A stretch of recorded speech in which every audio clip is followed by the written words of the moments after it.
Welcome to the Better Business Podcast. I'm your host, Austin Zelan. Join me week after week as I interview high-level entrepreneurs on their journey to success, both in business and personal development. Each week presents new stories to learn from and new ideas on how to run a better business.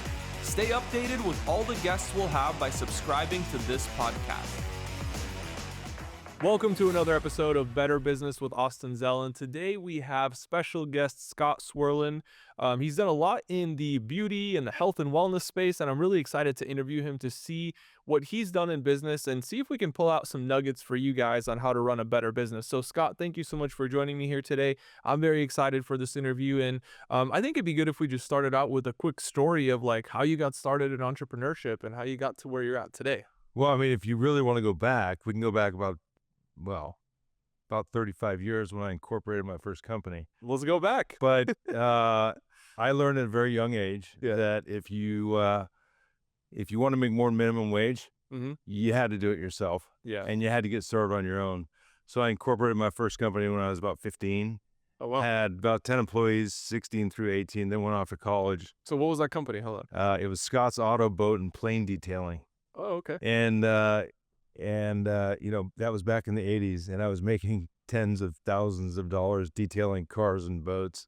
Wow. And then I went off to USC in the Entrepreneurial program, and and then came back and did various businesses. But my latest venture in the last 20 years, I started a company called Seattle Suntan, the best tan east of Maui, and now it's called Seattle Sun Light Spa. And that business I started in 2004, October 10th.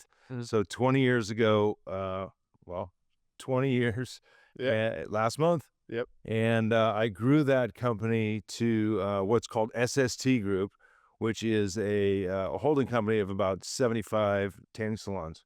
I personally own 56 of them. And then we have two brands, Seattle Suntan and Desert Sun. And I've got 4 franchisees that control 16 stores, and then I own the rest of the stores. And really, what we're about is health and wellness and beauty. And it's not just about like your mom's tanning salon where you go in and you go and lay in a coffin. It's totally different. We have red light for anti-aging. We've got blue light for acne. It's really about the full circle of kind of health and wellness and beauty.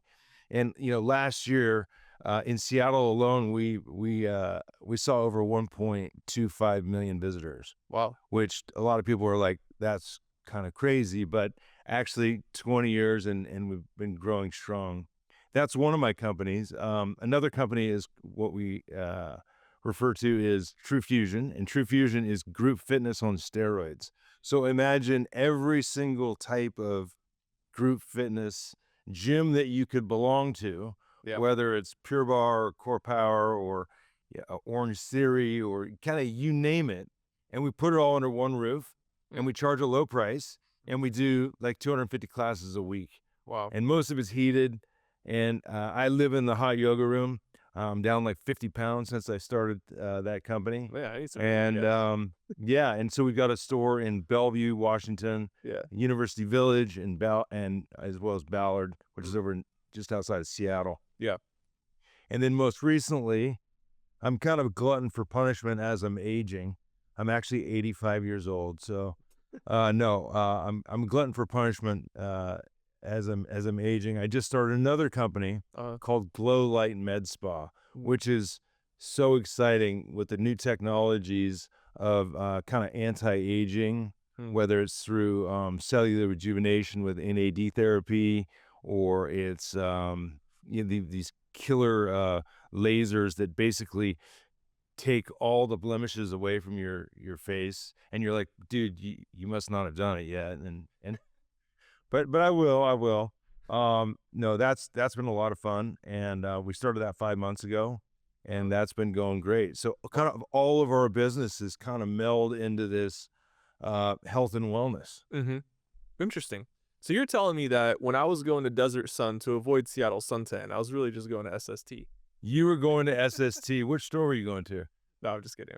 Yeah, I mean, basically, the the real challenge with having two brands is, am I going to Albertsons or am I going to Safeway? Yeah. And you have to advertise Albertsons and Safeway, although they're the same. Yeah. Same Or ownership. Kroger and QFC and Fred Meyer, they're all the same, but you Mhm. have to spend advertising dollars differently. And then when you have a franchise business on top of that, you Mhm. have to ask your franchisees, how do you feel about this type of advertising? Whereas if I owned it all, I'd be like, I'm going to do this and it's going to work or it's not going to work. Mm. And we'll do a test and we'll do an A/B test. But as add layers of complexity to your business. So I know this is a business podcast. So I would say one thing is that, as entrepreneurs, because I am the entrepreneur's entrepreneur, I've started 15 companies and I've advised to another probably 30. And I would say keep it simple, stupid, really simple. So I started off with Seattle Suntan with one location, October 10th, 2004. And I grew that to the fifth largest tanning salon in the United States within 6 years. Wow. Now, how did I do that? I kept it really simple. Everyone was coming to me and saying, hey, you've got all these men and women walking through the front door. Why don't you add waxing? And I said, well, because I have to hire someone to show up to actually do that service. Yep. Whereas in the tanning or in the wellness business, you push a button and you've got this beautiful piece of equipment that's now made in the Porsche factory in Germany, and it doesn't talk back and it shows up and it's great. So as we've expanded our businesses, we've gotten a little bit more complex, but it's really we're trying to be laser focused on what we do, Mhm. whether it's the gyms, whether it's the med spa, Yeah. or whether it's our different tanning brands. Yeah, I think what you're saying is very, very important for people to realize because that's something that I hear echoing through many of these interviews that I do with successful people is that you find that one thing that you're good at, you make it really simple and duplicatable, and you just do a lot of it. It's not so much of like, hey, let me do these 10 different things in my salon. It's like, this is exactly what I do, and I do it very, very well. And that's why my business is growing. And so it's really great to hear you talk about that as well. And like, have you seen that go into your other businesses as well? Yeah, it's again, the entrepreneur always likes the shiny lure and the shiny lure. I mean, I Mhm. know you know that Yeah. because you're an entrepreneur, but the toughest thing is to have the guide rails on. And I always look at those Clydesdale horses. They're big and they're beautiful, but they're walking in a straight line because they got guides on. Mhm. So I try and surround myself with people that have those guides on because Mhm. I am a popcorn, I've got all kinds of ideas and I want to try all kinds of different things. And then I've got a great team. In fact, my team has been with me for 16.9 years. I've been in business 20 years. So my C-suite has been with me 17 years. And my corporate team has been with me for 10 years. So I really believe in building teams and building teams that you trust and you listen to them because you can have an idea and it might be right, but more often than not you got to try and fail and pick yourself up, and then they're there to say, okay, that's great, what's the next idea, because you've always got to be innovating within your guide rails. You've always got to be innovating, Yeah. and so that's something that I've learned through the years. Mm. As a young entrepreneur, you want to be everything to everyone, Mhm. and there's no such thing. Yeah, exactly. I heard somebody say the other day about like branding and becoming your true identity is finding out all the things that you're not and saying no to all these different things. And what's left, that's your brand. And so it seems like that's what you're doing here. You're like, no, no, no, I'm not this, I'm not that, I'm not that. We're not doing waxing, we're not doing this, we're not doing that, but this thing we're doing, and this is what we're really good at, and that's why you've grown so quickly. Well, it's interesting because it's taken 20 years, but at 20 years, I started to kind of look in the mirror and say, last year we had 1.3 million visitors, Mm. 70% were women, and they all have one thing in common, and that is they want to look good and they want to feel good. Mm-hmm. So what can I add to my business where I can really help them achieve all those goals? Mm-hmm. So we got into Glow Light Med Spa. We have laser, we have Botox, we have all the neuromodulators. We have everything that you can imagine in a full-blown med spa. Mm-hmm. And you walk in, you can go get a tan, you can go get a red light, you can go get sonopod, which is great if you're an athlete, or you can come and get your Botox, Mm-hmm. or your IV, or your medical weight loss, whatever it is that you want. But it took 20 years to figure out, okay, I can't screw this up. Mm-hmm. Okay, it's 20 years. You can go out on a limb a little bit, Yeah, yeah, yeah. and we've done that, and it's been great. Yeah. And our customers have received that very well. Yeah. So as you've mastered your original businesses and the models that you've established there, now it's kind of safe to venture into new things and try new verticals and kind of, I mean, they're still related, but you definitely want to expand into new stuff. So as you've continued down this journey of entrepreneurship, what would you say are some of the biggest challenges that you faced? Well, yeah, I started a company. I actually didn't start a company. I got approached by a couple of guys that I would say were entrepreneurs. They didn't have the iron gut, the core in their gut to really, do whatever it takes at all costs to be an entrepreneur, because that's really what an entrepreneur is. And ultimately, we just got out of that business, and that business was Urban Float. And I actually took that business on to Shark Tank. And going through that process with an operating partner that ultimately, great guy, but ultimately didn't have that core, kill or be killed kind of entrepreneurial gut with a hard coded lining, because you have good days and you have really bad days as an entrepreneur.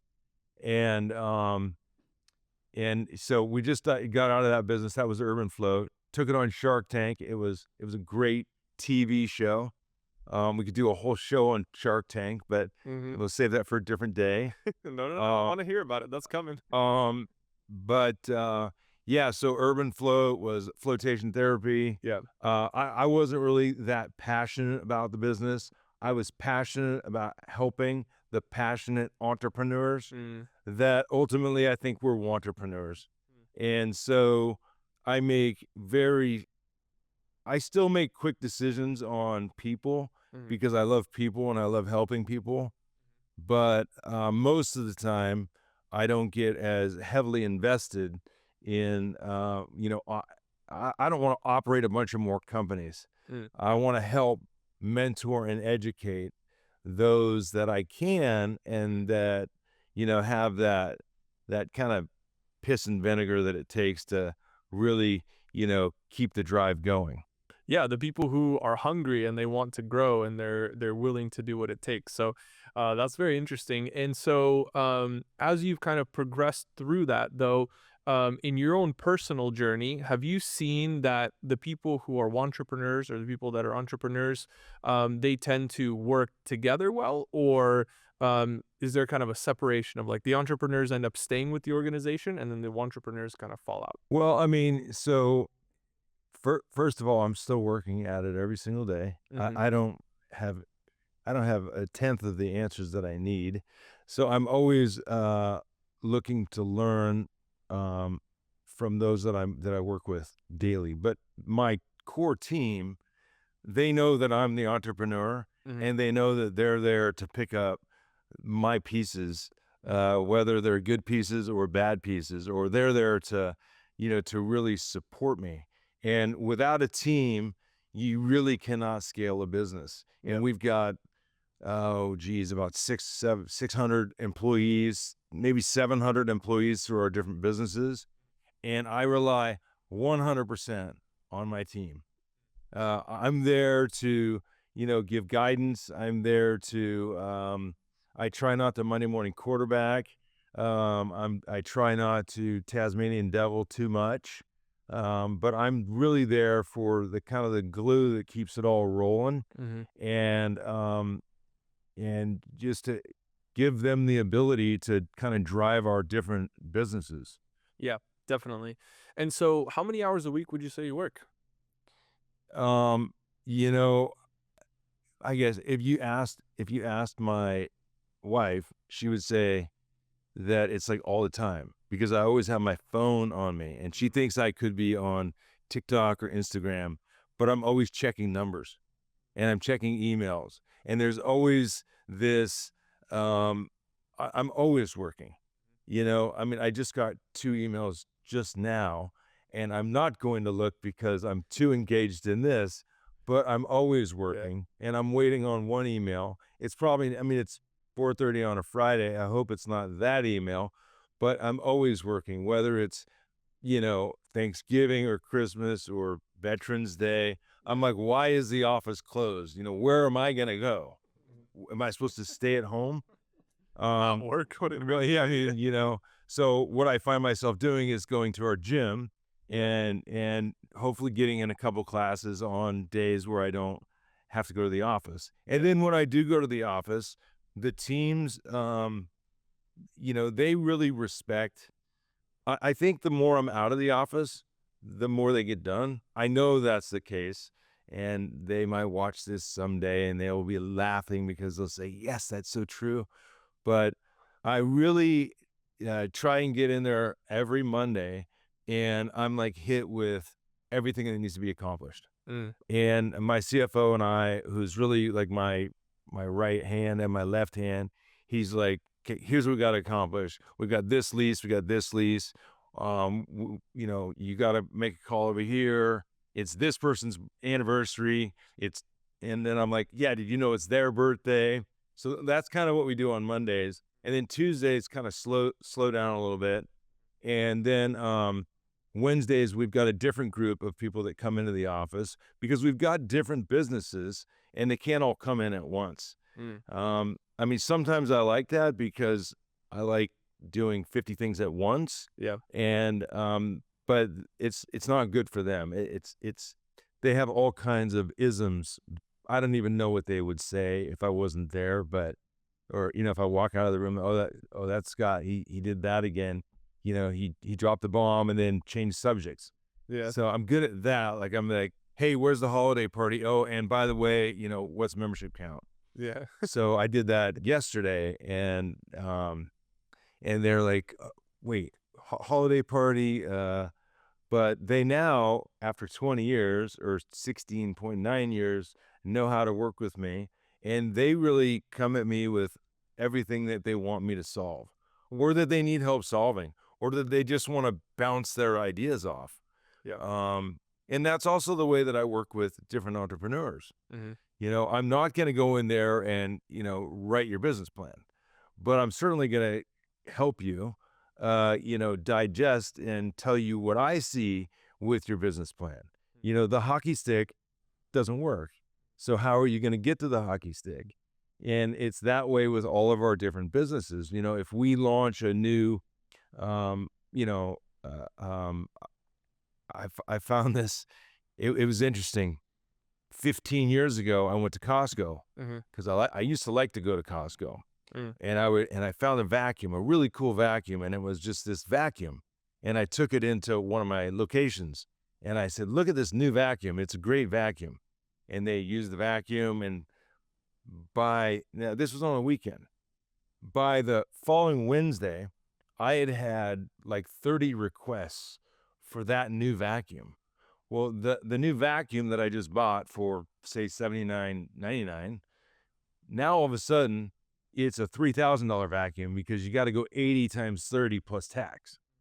And so it's these little teeny decisions that you might make that have lasting effects. So like I bought literally 3 years ago, I started buying beds that are designed by Porsche. I'm a Porsche fan. Mm. They are designed in Germany. They're called KBL. They have red light, blue light. I mean, every type of high tech thing you could imagine. Well, that was a $3 million. That was a $3 million. I bought one. Okay. And that turned into a $3 million decision. Wow. Now, In retrospect, I think it was the right thing Yeah. because the technology is is just game changer. Mm. But it's also scary when all of a sudden it's everyone needs one and it's $3 million. Yeah, yeah, yeah. You gotta watch your decisions. You have to, when you're starting off and you've got one location or you've got a staffing company with 5 employees and you say, "Yeah, I've got a staffing company. I'm going to buy lunch for everyone every day." Mhm. And all of a sudden your 5 employees turn to 15. Then your 15 turn into 150. Well, now all of a sudden your lunches are $3,000 a day. And that's if you're getting a good deal, Yeah. right? And so now you've got all these companies.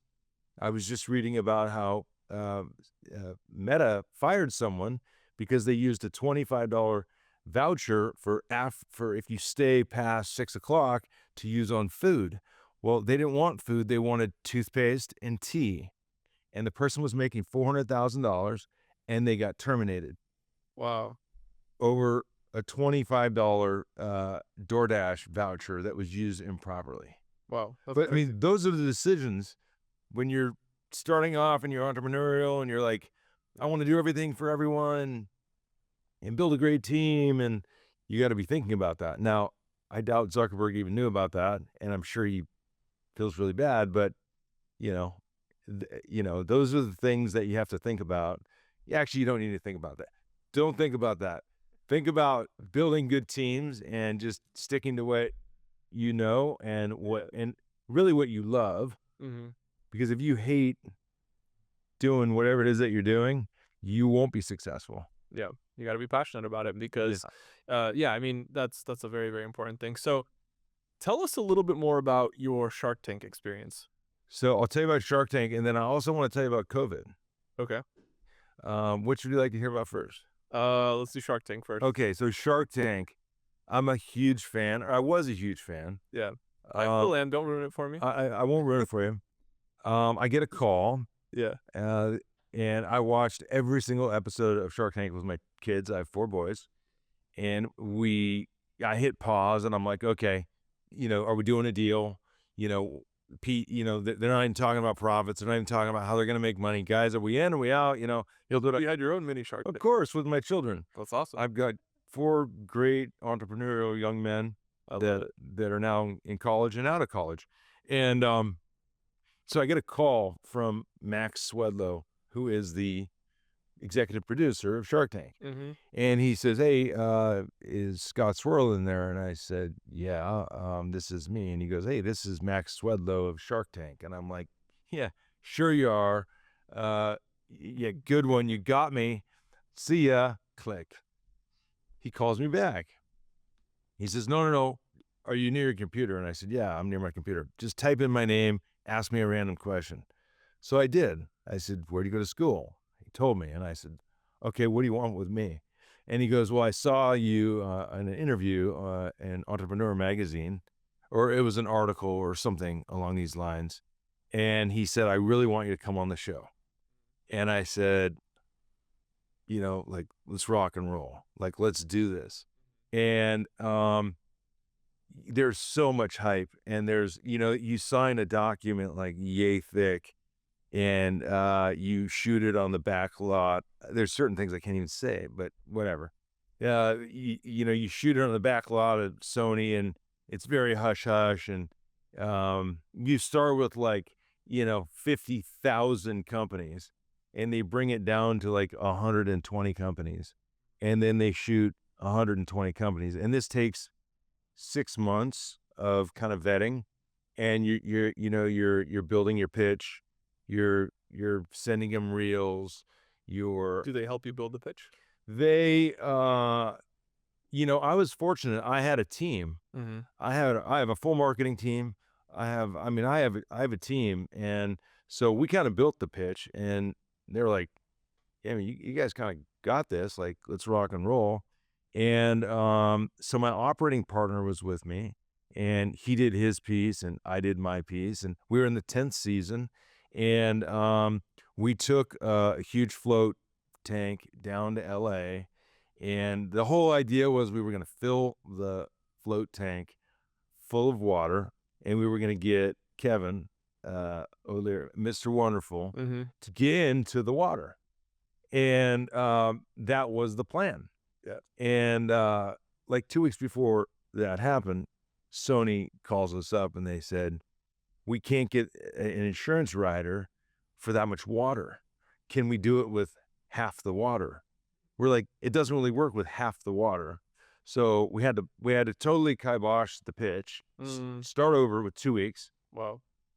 And so we go down there and you're sequestered at this, a crappy hotel, and there's all these contestants for Shark Tank, and you could really see those that had never done anything like this and those that were a little bit more comfortable. Mm-hmm. I was a little bit more comfortable, and so I was helping these people refining their pitches. I remember talking with this woman, and she had a soup company, and I said, "Well, what's your ask? Give me the pitch. Like I could be an investor."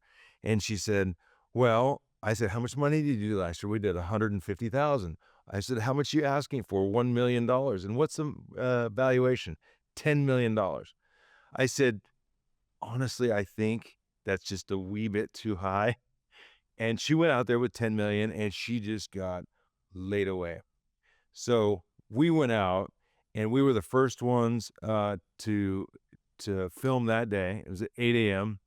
and it was Mark and Damon and I know Lori was sitting here because she was smiling and she was saving grace. And then there was a guest shark who was the guy that Matt Higgins. And so we go out there and we do our pitch and we nail it. And I said, yeah, we're selling X for X or X for Y. I don't even remember what it was. It was in 2018. And Kevin says to me, he goes, with your experience, that's not out of line. And I said, O'Leary, coming from you, that means a lot. And then Cuban starts it is just boom, boom, boom. You've got 50 questions coming at you over 52 minutes, and they cut it to 8.5 minutes. Wow. And it was, to me, it was the coolest experience of my life because I really thrive in that ADD kind of entrepreneurial, like Spitfire, like Yeah. bring it on. Mm-hmm. We negotiated. It was awesome.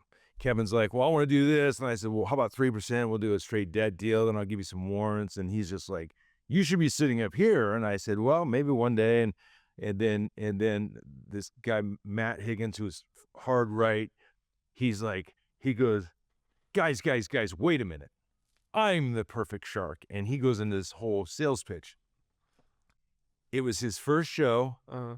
It was 8 a.m. He wanted to just do a deal. He had no business doing a deal. He didn't understand our business. He'd never invested in anything like our business. And he did the deal.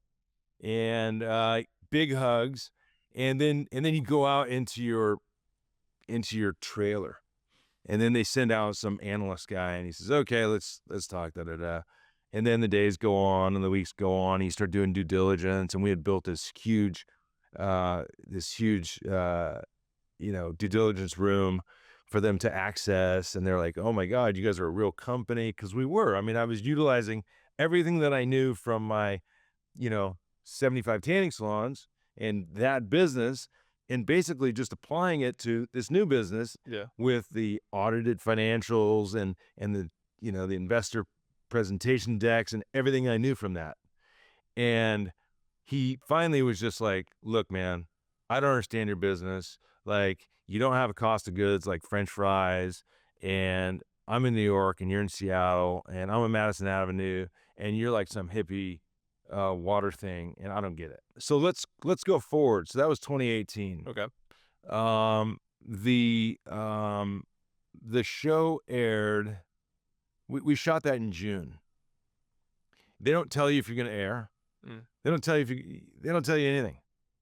So fast forward to March 17th, which is St. Patrick's Day, 2019. We air. And you don't know if you're going to air. They shot 120. But I was getting feedback from the producers that, you know, you gave great TV. I was sparring with the sharks, all this stuff. It was super fun. But, we had to wait around for, 12 months. Mm. Like really, like 12. We shot in June and then it aired in March. Yeah. And by this time, my operating partner had totally lost interest and he'd gone back to work at Microsoft. Wow. And so now I'm sitting here with this company and it gave me a lot of gray hair. So I'm kind of out of that company now. I do have one franchisee who is just crushing it in Southwest Washington, and he's doing great. He's a great guy. Um, but then, so that's 2019. Mm-hmm. Then comes along COVID. Mm. So we came off of 2019 in all of our businesses. I had just opened my first gym at Lincoln Square, and we were coming up on our 1-year anniversary. I was getting ready to open our Ballard location on March 20th, 2020. Mm. And Perfect timing. and I had just bought out my hedge fund partners out of my core company December of 2019. Mm. And we are coming into 2020 on fire. We are guns a-blazing. We're on a tear. And all of a sudden, Governor Inslee shuts down this entire state, and he shut down the gyms for 20 months, and he shut down my core business for 4 months. I had to let go 500 people Wow. in 2 days That's crazy. after being in business for 16 years. I had no idea at all. We got no real support. We didn't get, like the $10 million restaurant revival, Mm-hmm. there was none Yeah. of that. The gyms got nothing. Mm-hmm. So thank God for great landlords. And, I had to go and raise a bunch of money for the gyms. But that was, the last 4 years has been a true, when you go out on your journey as an entrepreneur, you never think of the bad days. Mm-hmm. Well, we had 2-3 years of bad days, and I'm still here, and it's grit. It takes a lot of grit, and you can't go into the office when you got a team that's been with you and be down. You've got to lift everyone up, regardless of how bad it hurts, regardless of the pit, regardless of the fact that you haven't slept in 6 months. Mm-hmm. You have to go in and you've got to be, come on, we're gonna do this. We're gonna come out and we're gonna make it happen. What you're talking about is just so real. Like that's true entrepreneurship right there. I don't think you're a real entrepreneur unless you've gone through something like that. Yeah, if you start and you've never failed, you're not an entrepreneur. You're lucky. Mm-hmm.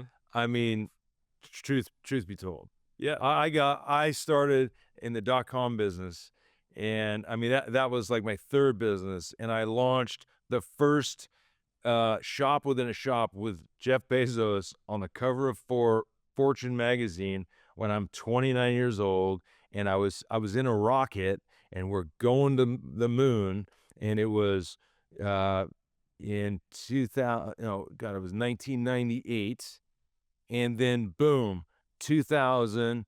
I'm not even sure if you were born, but 2000 came along, and CNBC says, it's a bubble, it's a burst, it's a bust. And sure enough, CNBC and all the watchers stopped buying online. And they didn't stop buying from Amazon, but Amazon went from, $50 to $1.50. Wow. And then, but all of the supporting companies pretty much got decimated. We went overnight from selling in all states in 30 countries, apparel, clothing online, to selling nothing. Like, tens of thousands to 1,000. And so I had to unwind that business when I was 30 years old. I'm looking at myself and I'm like, the world's gonna end. Like the world's ending. Yeah. And it doesn't end. You get up, you sell some stuff, Yeah. you downsize, and you bootstrap, and you figure out what it is that you're gonna do next. And that's the true testament of an entrepreneur is how fast do they get up and how many times can they get up, right? And the, the kids today or the generation um, that I try and tell them, I'm like, look, it is a journey. Okay, it is a journey. It's not a text message. Mhm. It's a journey. It takes time. Yeah. You have to cultivate it. You have to motivate it. You have to water it. And it takes time. And if you do all those things, and if you mentor it and you educate it and you do everything to everyone that surrounds it and you will be successful. But don't think that, you're going to put $1,000 into Bitcoin. It's going to be worth $75 million because that happens to very few. And those very few oftentimes lose it. Mhm. So I'm more of the, I always, when I was younger, I'm like, I got to hit a home run, like this .com thing. It's going to be a home run. And what's a home run? Like, Can't chase home runs. you can't chase home runs. Yeah. You can hit singles. Yeah. And you can just keep getting them out there and, getting people around you that can catch and throw and do all that stuff. Mhm. But, as I'm aging or as I'm getting older and your previous guest was talking about slowing down, it's true. I can't do what I did when I was 30. I was a machine, like a machine. And I'm not a machine at 54. I like to go to the gym. I like to go to the office at like 8, not 5:30. I don't really like to eat at the office. I'd rather get all my stuff done. And then I'd like to go to the gym at like 4. Then I'd like to go home. And then I want to unwind. And then I want to start my day over. I don't want to eat dinner at 10 and eat pasta and drink wine like I did when I was 30. I just want to so it's totally different. And Yeah. if I could tell kids today, which I tell my boys all the time, just just it's a marathon. Mhm. It's not a sprint. And I sprinted for 25 I sprinted for the first 25 years. Mhm. And COVID really was just like you got to just slow down because it's out of your control. Yeah. But actually, I have a question about that. So there are many people that even recently have come into my life and they're saying the exact same thing that it's a marathon, it's not a sprint. You shouldn't be going so hard. But do you think that that contributed to your success? Like, what if you didn't sprint for 25 years? Would Oh, you be where you're at today? 100%. Like, you know, I'm knock on wood. I feel like I've got 4 boys that have their head on their shoulders Mm-hmm. and they see me grind and they see my grit and it rubs off. Mm-hmm. And I would say, look, if you're sitting at home not wanting to go into the office, you're going to get overlooked. And if you think otherwise, you got something coming to you. And so as I was at a dinner last night with a buddy of mine that runs a big healthcare company, and he's like, yeah, I haven't been able to, get everyone back into the office. And I'm like, dude, just pull the trigger.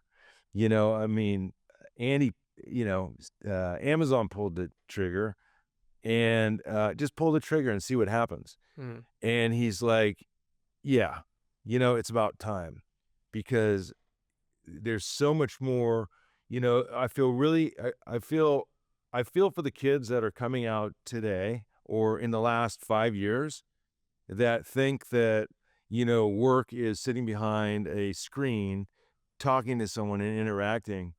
I mean, how are they learning? They're not learning. They're not at the water cooler. They're not going out, having a cup of coffee, and learning from those that have done it before them. Mhm. They're trying to learn over this machine, Mhm. and they really, and when you look at all types of fields, I mean, in the insurance business, how are you going to teach an insurance broker? And there's a lot of really successful people selling insurance, but how are you going to teach them through webinars? Mhm. It's gonna be going out and going with the senior leader of the office and going and making a call and watching how they, turn that no into a yes. Mhm. That's how you learn. Yeah. And so, I mean, yeah, I wouldn't do it any other way. I don't know any other way though. So I'm not saying it's 100% healthy. Yeah. I don't know any other way but full tilt. Yeah. Even at my age, I'm full tilt. I mean, I just started another company. So, Mhm. and we're, and we just opened another gym. I mean, it's a little bit, people are like, dude, like, what's wrong with you? But that's what makes me, drive. It certainly isn't, oh, let's go open up another business and now I'm going to eat filet mignon. Because you know what? I can already eat filet mignon, and I don't really like to eat that much steak. You know what I'm saying? It's Mhm. just it's what else do you need? What else are you going to do? It's the challenge, and it's the fun in starting something. I mean, literally, we came up with an idea of doing a med spa. Now, I have a whole medical team. I had to learn a whole different, like there's church and state, there's HIPAA laws. Like, I can't know anything about anything, and I got to help these people run this business, and I can't talk to them about it. Mm. And so I had to learn all of this. And from start to finish, we built a website, learned everything, and negotiated with all the top suppliers. Mhm. We did that in 120 days. Wow. And if you go to the website, Glow Light Med Spa, where you can book online and do all this kind of stuff, I mean, all of it's incredible. And that's what really gets me excited. Yep. I'm working on another project with a company called Hey Libby, which Spencer Raskoff is one of the co-founders. He's from Zillow. Mhm.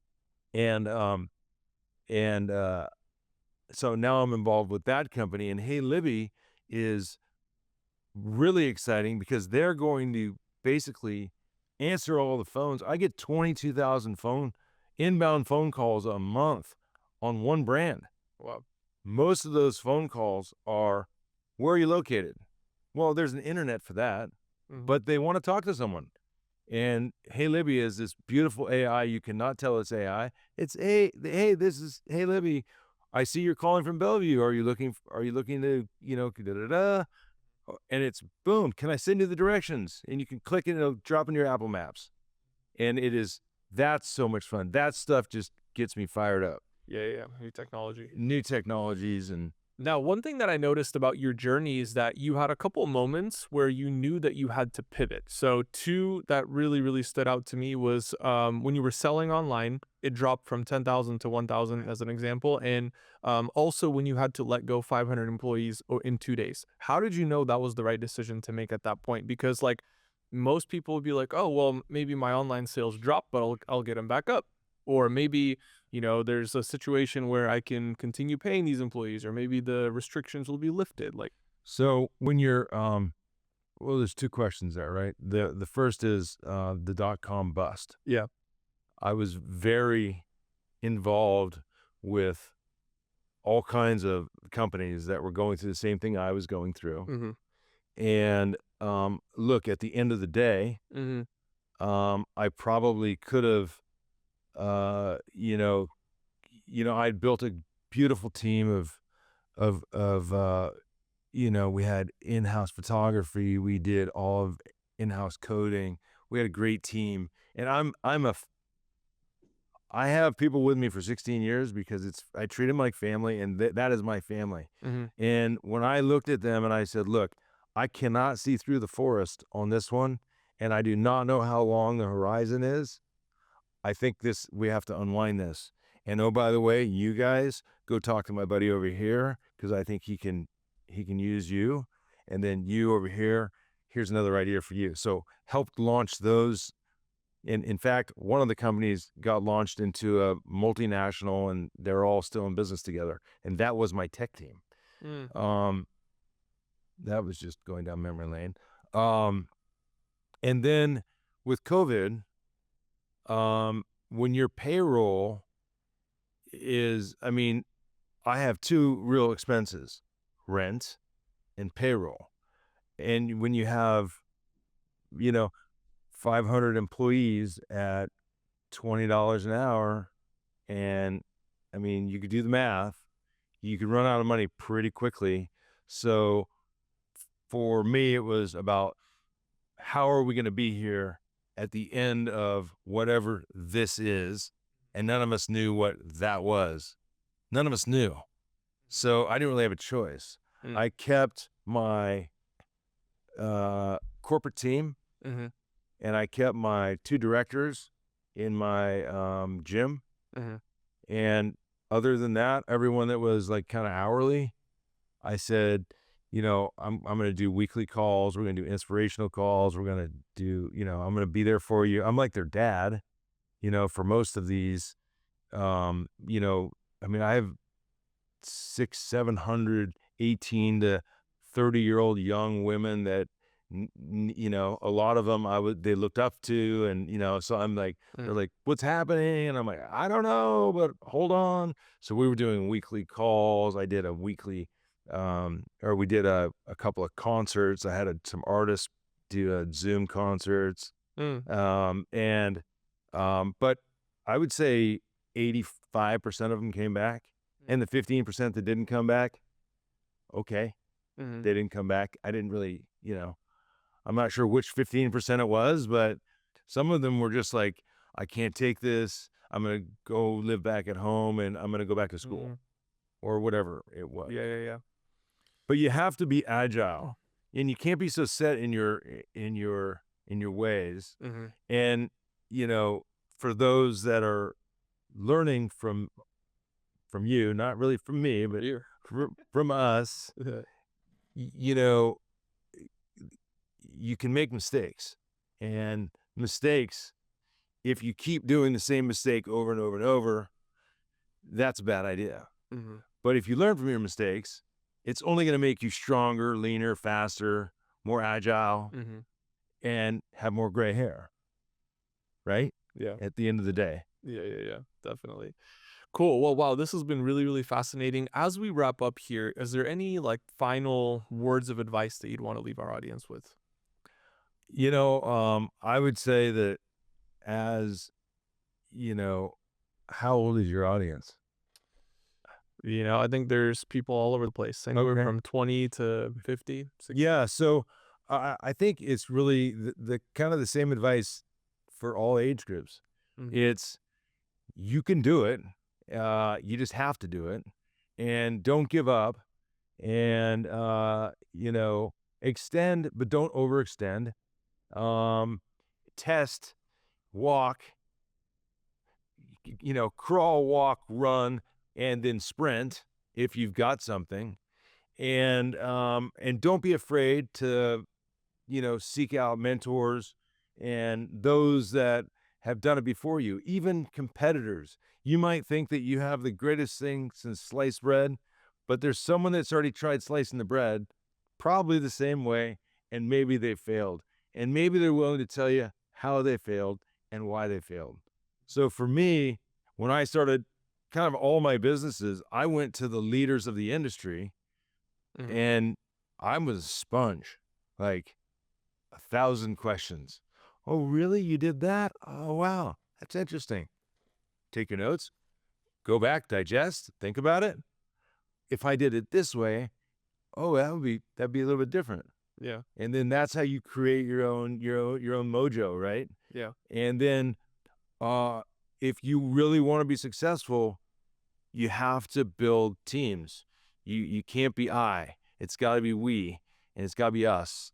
If you're an I person, then go out and get a job, you know, that it's just you, where you are driven. And there's a lot of those jobs. You can go sell real estate. I mean, there's a lot of things that you can do where you don't have to build teams.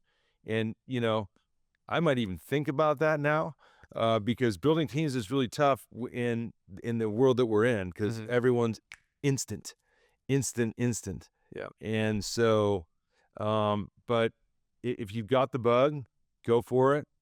Um, and don't put all your eggs in one basket. Spread it out a little bit. Yeah, yeah, yeah. Awesome. Well, thank you so much. That was really, really great advice. I think this whole interview has been amazing. So, if people want to connect with you or find you on social media, are you anywhere to be found? I mean, yeah, it's kind of, am I anywhere to be found? You can go Scott Swerland, and it's SWERLAND.com. Yeah. No, not .com, but that's all my handles. Yeah, It's, yeah, yeah. it's just first, last, and there you have it. Awesome. Cool. Thank you so much for taking the time to hang out with us here. Thank you guys for tuning in. We had a lot of golden nuggets that Scott shared with us. So, very, very thankful for his time.